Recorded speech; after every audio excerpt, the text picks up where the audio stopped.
Tercatat dalam sejarah sebagai wanita pertama dilantik timbalan Perdana Menteri pada Mei 2018. Digambarkan sebagai insan luar biasa, figura yang berdepan dengan pelbagai cabaran sepanjang kerjaya politik dan kehidupan cekal memainkan peranan seorang isteri, ibu dan pemimpin. Ikuti temu bual eksklusif wartawan Syamimi Saripan yang menyingkap kisah di sebalik nama Datuk Seri Dr. Wan Azizah Wan Ismail.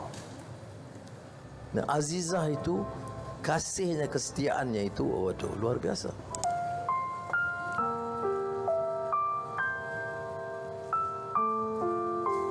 Datuk Seri bercakap mengenai Iron Lady ni. Datuk Seri pernah menggalas jawatan sebagai timbalan Perdana Menteri wanita pertama di Malaysia. Bagaimana perasaannya dan apa cabaran menguruskan negara ketika itu, Datuk Seri? Saya ingat kan hidup ini biasa-biasa je kan. Namun apabila suami saya masuk politik, itu ada satu kejutan. Namun ialah dalam hidup ni kita kena hadapi berbagai karenah dan liku-liku hidup. Yang saya terima apabila menang dalam 2018 tu kerajaan menjadi kerajaan dan dikatakan oh inilah wanita pertama. Saya memang terpaksa belajar dengan begitu sempat sekali. Namun saya sangat bersyukur dan berterima kasih kerana mereka-mereka yang ada dalam kerajaan itu, mereka menolong dan mereka ada dekat situ.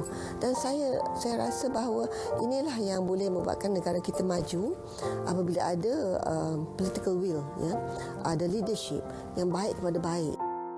Datuk Seri, ketika ketiadaan Datuk Seri Anwar Ibrahim, pada tempoh Datuk Seri perlu berjuang sendiri, bukan saja sebagai seorang ibu, sebagai seorang isteri dan juga pemimpin. Apa antara cabaran yang dihadapi, liku-liku kehidupan sepanjang karier ketika itu, Datuk Seri? Oh, saya biasa kena cemuh dalam parlimen lagi. Isteri seorang bantuan. Apa dia tahu? Okeylah. Tak apalah. Ya, memang betul saya seorang isteri seorang bantuan. Namun tidak sikit pun melemahkan. Terima kasih.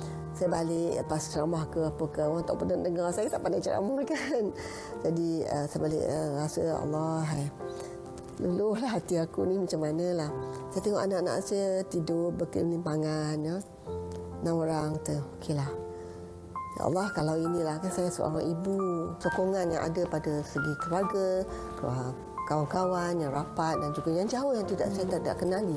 Itu memberikan saya kekuatan dan semangat. Kalaulah boleh kita atasi apa-apa semua ni, itu memberikan satu impetus kepada peranan seorang wanita.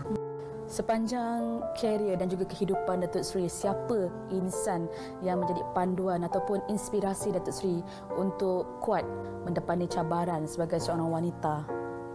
Saya memang sungguh menghargai ibu saya. Okay? Dia tidak berpelajaran tinggi. Sebab ibu saya dah meninggal. Aku dulu kalau mak aku kaya, aku ada dapat pelajaran, aku boleh jadi menteri. Itu yang mentakkan. Bila saya jadi menteri tu, saya ingat kata-kata ibu saya, Mami, kita main Mami kan, Mami, dah jadi menteri, masa tu dia dah tak sihat kan. Maaf. Bagaimana kita nak memperkasakan suara wanita dengan bertemakan dengan kasih wanita sepenuh Hari Wanita tahun ini? Apa yang boleh Datuk Seri katakan? Kita support system. Kita menampung apa yang ni. Sebab saya cakap sebagai seorang isteri pada Anwar yang menjadi Perdana Menteri sekarang ni. Cara mana kita nak bagi kat dia supaya dia boleh menjalankan tugas dengan baik. Tetapi pada masa yang sama kita rasakan bahawa sumbangan kita ini penting. Kalau tak ada kita, dia kelang gebuk juga. Ini memberikan satu peranan, jangan lupa. Peranan wanita itu penting dalam hidup kita. Dan untuk kali terakhir, Datuk Seri, apa yang boleh dipesan ataupun dikatakan kepada wanita-wanita di luar sana untuk menjadi seorang yang kuat, hebat sebagaimana Wan Azizah Wan Ismail ni? Redha je. Kalau kita redha, banyak yang kita rasa lepas bertanggungjawab. Tapi kita redha pun kita mohon Allah perbaiki keadaan. Saya, Dr. Wan Azizah Wan Ismail, mengucapkan selamat Hari Wanita Sedunia. Saya Syamimi Saripan, RTM.